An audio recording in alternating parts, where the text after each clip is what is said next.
आज यहाँ पर बड़ी संख्या में महिलाएं इकट्ठी हुई थी अशोक रोड पर बंगला साहिब गुरुद्वारे के सामने एक बहुत ही शांतिपूर्ण मार्च निकालने के लिए, वहाँ से लेकर पुलिस हेडक्वार्टर्स पार्लियामेंट स्ट्रीट तक। लेकिन हमें जानवरों की तरह भरकर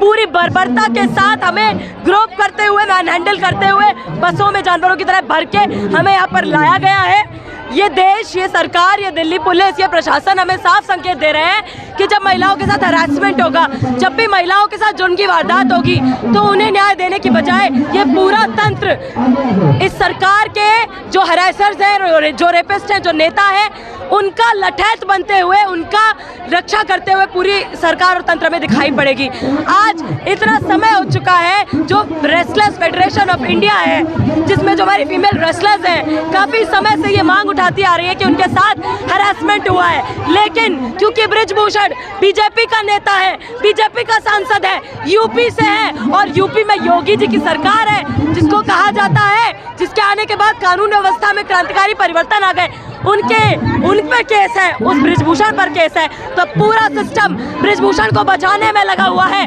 बड़ा हमारे आंदोलन पर, हमारे रेसलर्स के आंदोलन के, महिलाओं के आंदोलन के दबाव में ये सरकार को मजबूर होना पड़ा उसका इस्तीफा मांगने के लिए। लेकिन अभी तक शर्म की बात है कि एक FIR, एक प्राथमिकी दर्ज नहीं हुई है। अभी तक वो आदमी गिरफ्तार नहीं किया गया है, उस पर कोई कानूनी कार्यवाही नहीं की गई है। और ये सिर्फ इसलिए क्योंकि ये भाजपा सरकार अगले चुनाव में उसकी इस बैड पब्लिसिटी पर रोटियां सेककर उसको दोबारा अपने नेता की तरह उतारकर केवल राजनीतिक फायदा अचीव करना चाहती है। महिलाओं के न्याय से इस सरकार को कोई मतलब नहीं है। यहाँ से हमारी मांग है कि रेसलर्स फेडरेशन ऑफ इंडिया के अंदर ICC का गठन किया जाए, इंटरनल कंप्लेंट्स कमेटी, जिसमें सेक्सुअल हरासमेंट के मुद्दे को उठाया जाए, उसकी निष्पक्ष जांच हो और बृजभूषण पर तुरंत FIR की जाए, उसको अरेस्ट किया जाए और उसके बाद रेसलर्स की, स्पोर्ट्स पर्सन्स की मांगों को, उनके कंसर्न्स, उनकी कंप्लेंट्स को सुना जाए और ये सुनिश्चित किया जाए कि स्पोर्ट्स फेडरेशन में किसी भी फीमेल स्पोर्ट्स पर्सन के साथ हैरेसमेंट ना हो, इस देश में किसी भी महिला के साथ हैरेसमेंट ना हो, और अगर हो तो उसको सीरियसली लिया जाए। इस तरह से नहीं जिस तरीके से आज भी सीता की तरह महिलाओं का ही अग्नि परीक्षा जारी है, नेता पर कोई एक्शन नहीं लिया जाता, इसको बंद किया जाए। जो महिला पहलवान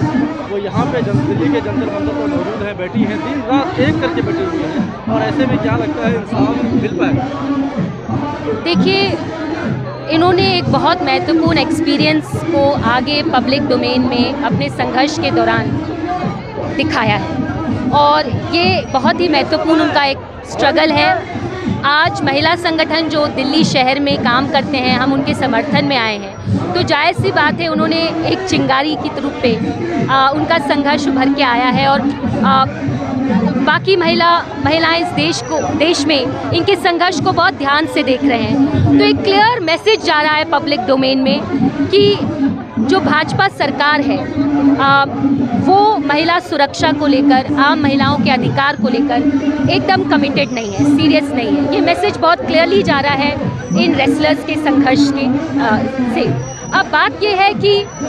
उन्होंने जो एक संघर्ष शुरू किया, उन्होंने जो एक कैंपेन शुरू किया है, वो आगे तक जाएगा, इसलिए क्योंकि इन्होंने जो इश्यूज़ उठाए हैं वो बहुत सारी महिलाओं की ज़िंदगी से जुड़ा हुआ है, और इसलिए ये एक ऐसा संघर्ष है जो आगे जाए, उनका संघर्ष आगे जाए, और मतलब हम चाहते हैं कि एक FIR दर्ज हो, वहाँ तक बात पहुँचे, जल्द से जल्द पहुँचे, उनको न्याय मिले, और तब तक ये आंदोलन, तब तक ये कैंपेन मुझे तो पीछे हटते हुए नहीं दिखता है, और इसी आंदोलन, इसी कैंपेन से न्याय मिलने की संभावना है, और कोई रास्ता तो दिख नहीं रहा। आंदोलन की यदि मैं शुरुआती दिनों की बात करूँ, कुछ महीने पहले भी ये लोग जंतर मंतर आए थे, और उस वक्त इन्होंने कहा था कि मैं अपनी लड़ाई खुद लड़ूंगी, हमको किसी की ज़रूरत नहीं है, और फिर जब उनको न्याय नहीं मिला तो फिर उन्होंने सबसे आह्वान किया जिसके तहत आप लोग यहाँ पे आई हैं। तो ऐसे में क्या समझा जाए, क्या देश के अंदर एक नई आंदोलन की शुरुआत हो गई है जो आने वाले वक्त में एक प्रचंड रूप धारण करेगा? जी एकदम। देखिए, जब भी समाज में इस किस्म के मामले आगे आते हैं और समाज में एक हलचल पैदा होती है, तो उसी समय नई चीज़ों का निर्माण होता है,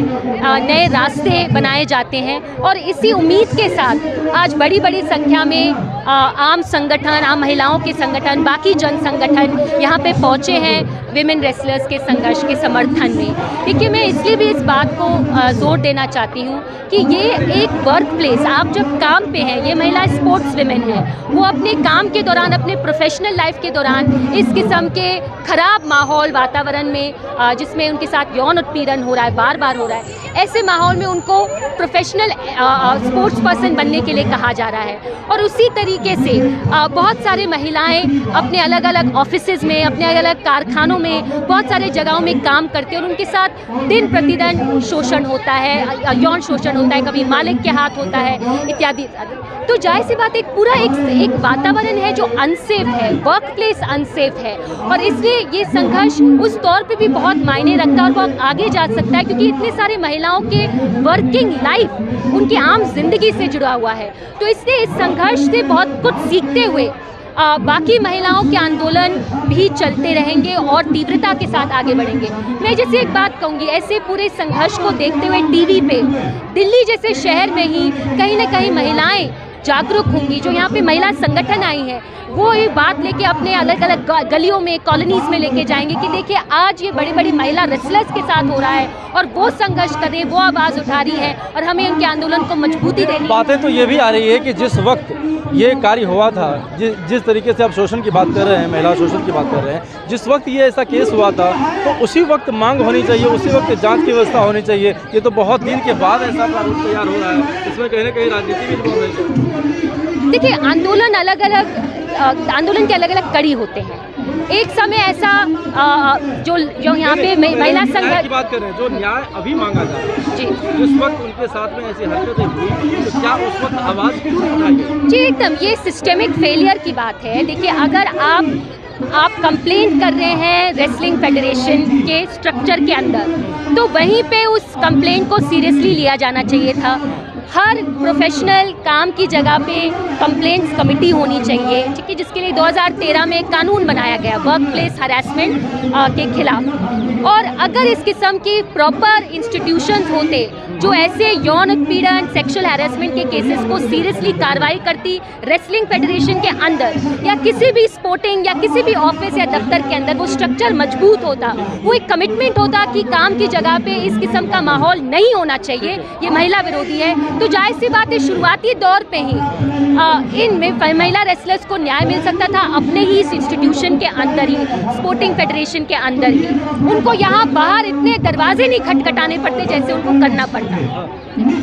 लेकिन ब्रजभूषण शरण सिंह इस बात पर जोर देते हैं कि ऐसा कोई मामला है ही नहीं। यदि आप 2 से 3 महीने पहले के अखबार को देखेंगे, उन्होंने एक अखबार की कटिंग भी साझा किया है और उसमें कहा है कि महिलाओं का जो ये उत्पीड़न की बात हो रही है, ऐसी कोई बातें नहीं हुई, गवाही भी फेल हो गई और तमाम ऐसी बातें। ये देखिए, बहुत बार जब महिलाएं सेक्सुअल हैरेसमेंट और रेप जैसे एक्सपीरियंसेस को रिपोर्ट करती हैं,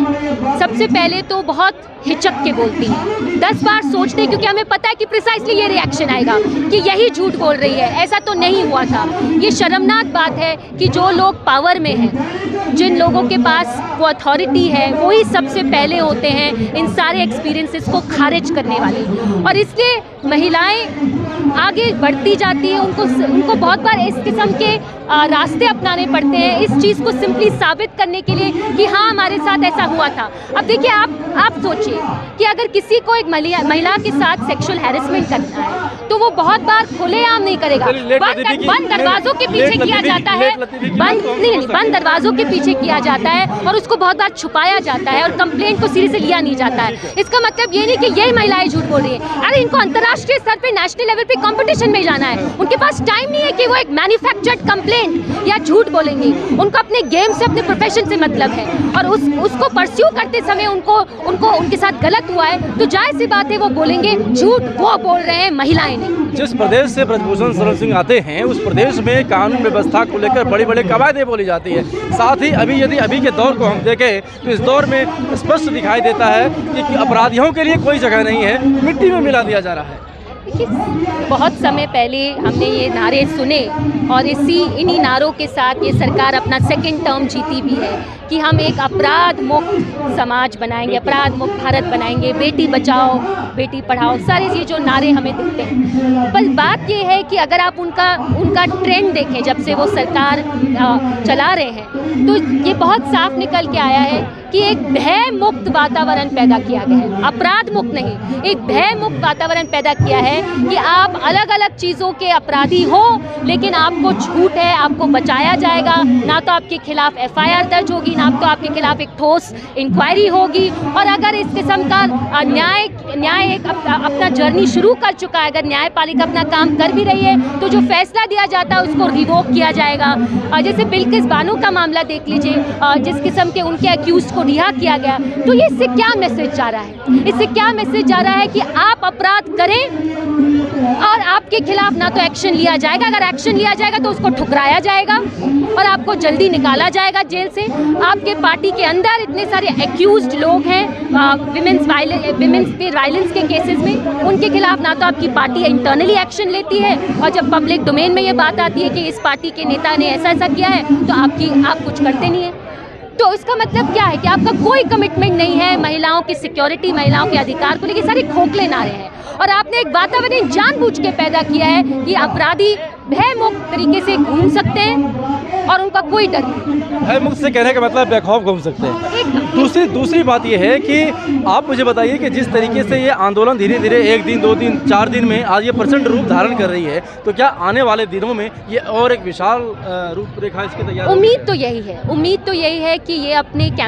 हम अपने कैंपेन को जारी रखेंगे और भी संगठन इनके समर्थन में आएंगे, एक दबाव बनाते रहें। मैं दिल्ली से हूँ, महिला संगठन से।